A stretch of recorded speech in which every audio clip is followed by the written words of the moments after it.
Is being trans a mental illness? No. And while that was a really short video today, thank you so much for watching. Okay. Although it should be that simple to explain that to someone, I know it's not. There are a few factors at play that make this very simple statement so difficult for some people to comprehend, from the stigmatization of those who are different to the fact that a lot of transgender people do medically transition. So, take a seat. Let's talk about that. Hello my darlings, and welcome to my little corner of the internet, where I aim to demystify the transgender experience with my own discoveries and experiences. Now let's get an unfortunate truth out of the way right now.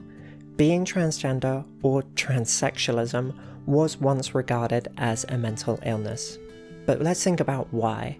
The majority of the population is cis-het, and they are the ones in power. They have therefore enjoyed labeling anyone that is different as sick, ill, or something lesser. It provides a neat way of stigmatizing and marginalizing non-conformity, and allows people to not really question their lives or their identities. They can remain blissfully ignorant in their rigid worldviews. I mean, homosexuality was also once classified as a mental illness in the DSM and the ICD, and I hope you understand now that that was never a mental illness either.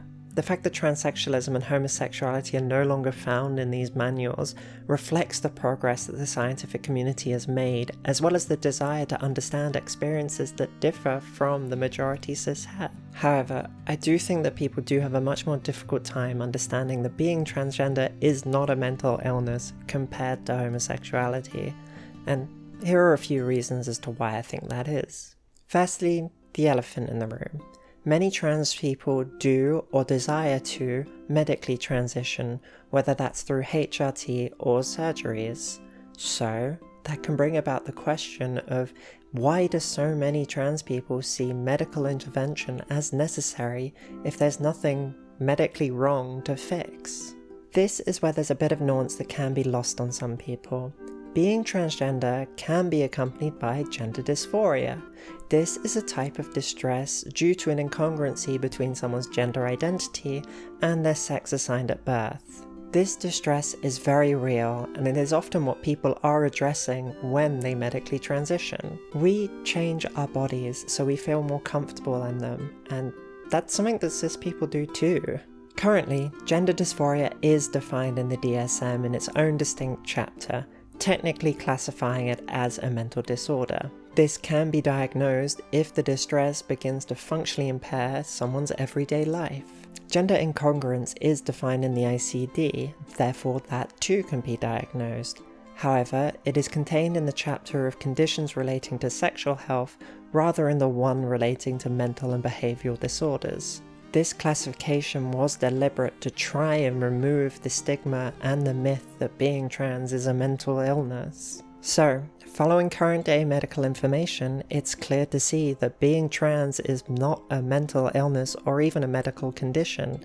It is simply a part of identity. Furthermore, a diagnosis of gender dysphoria or gender incongruence is not a diagnosis of being transgender. In addition to this, these diagnoses are present in these manuals in an effort to try and prevent the systemic transphobia in the medical system from denying gender-affirming care to all trans people. If there's a diagnosis of something, it's a lot harder to deny care for it. However, this does lead to its own form of gatekeeping, as not every trans person has the means to obtain a formal diagnosis. And dysphoria is more complex than a simple diagnosis. These checklists of symptoms can exclude certain transgender people who do not fit into their narrow definition or presentation, thus denying them access to gender-affirming care. As always, a reminder that you do not need to experience gender dysphoria to be trans. Your experience is just as valid as someone who does experience gender dysphoria. There is no one true way to be trans. Another reason that some people may think that being transgender is a mental illness or a symptom of one is because transgender people do experience more mental health issues. Now, to any trans person, it's probably clear as to why this is, but to those who are not, or those that need some help putting it into words, here are some starters. If you do experience gender dysphoria, that distress can add a huge mental toll that affects your relationships with yourself and others, resulting in things like depression, anxiety, eating disorders, or other things. However, most of the reasons as to why we're more at risk to mental illness are reasons outside of our own bodies. Growing up and constantly being told that you're something you're not can have a huge negative impact on your self-esteem and image. This will obviously be even more impactful if you are out and it's someone actively rejecting your identity. Then, being constantly fearful of transphobia can easily lead to something like anxiety. On top of that, feeling different, not normal, alone in your struggles, or simply not understanding your feelings can lead to things like depression. However, it is important to recognize that these issues do not arise from the fact of being transgender itself. They arise because of the environment and the attitudes in which we exist. It's the discrimination, the lack of acceptance and education, the oppression, and the fear of rejection or even violence. This is why things like trans representation and being proactive in the support of trans people is so important. Being transgender is not the source of our troubles. It's society's attitudes and treatment of trans people that is the cause. Also, on that note, there is no study that shows that any mental illness or disorder causes gender dysphoria as a constant condition over time. The final thing that I'll mention is the very human desire for a type of proof or an explanation as to why something is happening. When people see something that differs from their own experience, especially when, for whatever reason, they perceive it as a threat to their own way of life, they like to categorize it as wrong, a sickness, or an illness.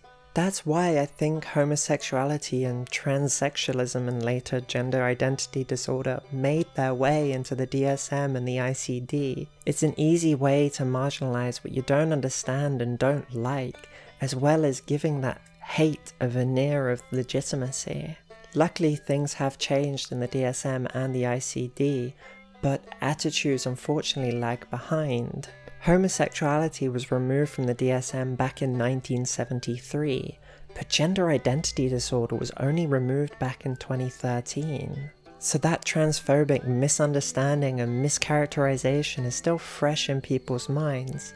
However, the changes do indicate that the medical professionals are on our side and that progress is being made. There is still a long way to go, but change is happening. So, there we go. Being transgender is not a mental illness. Our transness is not some mistake to be corrected, nor is it some sort of disorder to be characterized.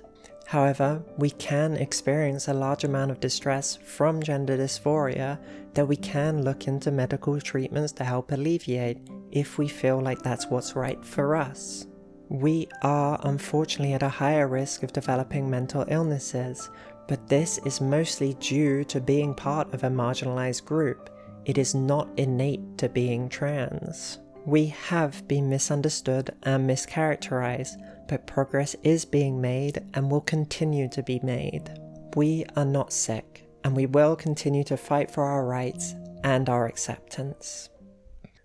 Thank you for making it to the end of the video. It really warms my heart when you do. I hope that this video has helped you better understand, and if you did enjoy it, please feel free to leave a like and subscribe if you want more videos like this. And as always, feel free to leave a comment below.